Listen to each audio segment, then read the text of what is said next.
Hi, thanks for joining me for Walking Free with Pastor Theresa. Um, Pastor Theresa from Praise and Worship Family Outreach Center in Jasper, Tennessee. And I hope you've been following along a little bit with this, and I hope it has been helping some people.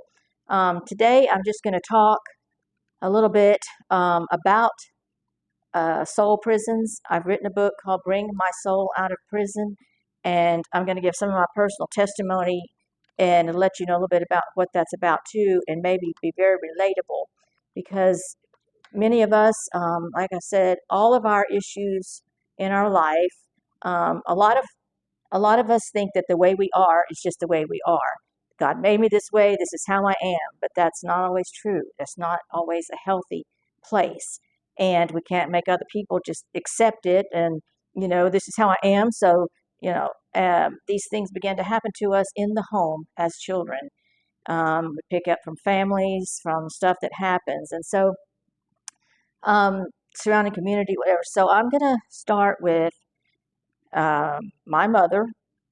She was a very gifted and talented woman in many ways, but was a manic depressive. This is back in the 50s. And she was in and out of the home, in and out of institutions, in and out of surgery, physical surgeries and stuff, having shock therapy, having multiple, um, she got addicted to prescription medications and finally completed suicide at age 33 after many failed attempts. So that was a soul prison. She was in a soul prison. She had her issues. So she wasn't healthy to be, healthy to impart to her children and healthy in a relationship with her husband. This is a an adverse childhood experience. I was in a home with a mother that had these issues. Her absences meant that I was the one in charge in the home, helping my father, my younger sister. When she was home, I was also taking care of her. So I was having to be much older, way before my time. I stood on a chair at 5 years old to put clothes in a washing machine. I stood at the stove to try to cook things, stood at the sink cleaning up the dishes, keeping up with everything.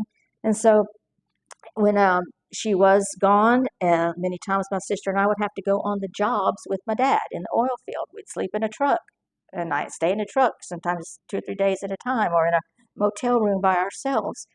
Not healthy for small children. So that was another adverse childhood experience, parental absence, and out of the normal healthy home environment. My dad was a closet alcoholic from the age of 14 until his death at 59. Many adult responsibilities fell to me, and many traumatic experiences that will remain in my memory forever that a child shouldn't have seen or been a part of. I had to drive out of town at age 13 one time, an hour and a half away, because he had passed out drunk in his vehicle on the side of the road.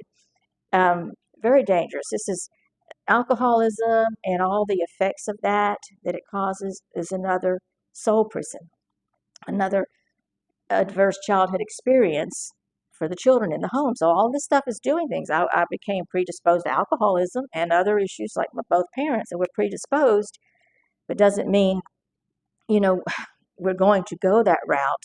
But I I had too many men throughout my childhood and into my teen and young adult life, cousins, uncles, a caregiver, co-workers of my father that violated me sexually.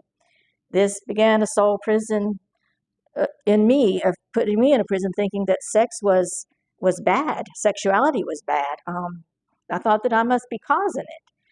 I didn't have anyone to talk to me about these things, so it's doing something in my thinking, in my mind. It's building walls in there. It's a very difficult issue to get over, and honestly, I've not completely gotten over it. It's a room in my soul prison that still comes up because believing a lie about myself and the self-image it gave me. Because even into adulthood, on my own, married men would ask me out. In high school, male teachers would ask me to go out, and I'm thinking, this isn't right. And what am I putting out? What am I doing? I put it all back at me because I thought I was out here in this world and didn't know what else was going on. And worked in a doctor's clinic, and I had on a black jumpsuit with some strawberries on it one day, and small and petite and thin, and a man comes down the hall and says, "Whoa, baby, I'd like to pick your strawberries," and that just tore me up. It scared me. It frightened me, and I thought I can never wear this again, and it was gone because I thought I'm causing these things. And a guy would come up I didn't even know at the counter and say, "I've got my van. You want to go away for the weekend?" And I'm thinking, well, something's wrong with me. Something's wrong with me. And so I was, it wasn't easy with friends or being in a group of people or going out or doing anything. So that's another room in a soul prison. My dad then married my stepmother when I was 14. She was very verbally and physically abusive to me, not to my younger sister or to her three boys, but to me. She chose me. She left me in charge of everything: cooking, cleaning, laundry, taking care of the four youngers, get them to school and all this, and um, telling me that I would never amount to anything. And that, I graduated high school, and she put my clothes on the front porch and said, "Get out, and you'll come back crawling and begging to me to come back home one day," because she told me to get out the day after graduation and get a job. But I had sprained my ankle at graduation, and it was swollen. I was on crutches, and I said, "Well, when I heal up," but she said to get out. So, she was smoked and drank, and she was reckless in the house. She'd slap my face over and over, tell me, to try to get me to talk back to her so she could tell my dad, and things, and all the four youngers got a spanking because they made some poor grades on their report cards. I made straight A's, but she said it wasn't fair that they got spanking, so I had to be spanked as well because it wouldn't look right. So all of this is getting in a young person's mind, soul, and spirit. It's it's hurting. She was rejected. This is where another soul prison comes in. And when one person's in something, hurt people hurt people. And she was given up for adoption as a baby.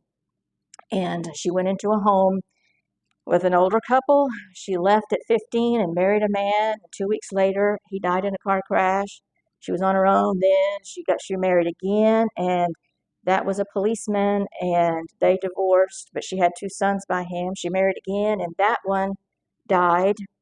And so her life was just like rejection over and over and over and over. And she had developed a soul prison and in a place that she had to project it out at someone else.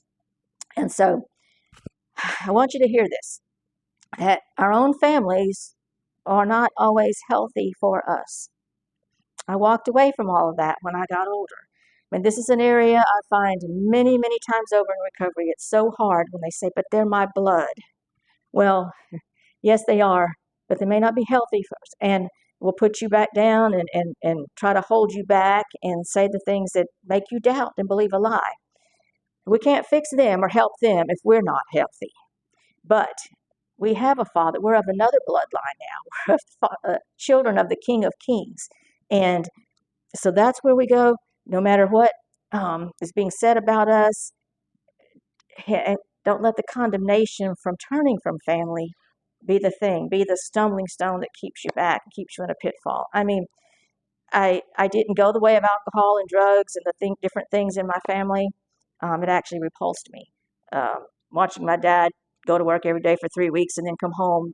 He hadn't been going to work. He wanted it to look like it, but when no paycheck came, no paycheck, he had to bring a preacher with him to explain to us he got fired because of his drinking, and all of these things. Responsibilities aren't there. The adults are supposed to be the caretakers, and all of this. So I'll say this, that there are healthy, safe places we can all become a part of. So find that place. Keep searching.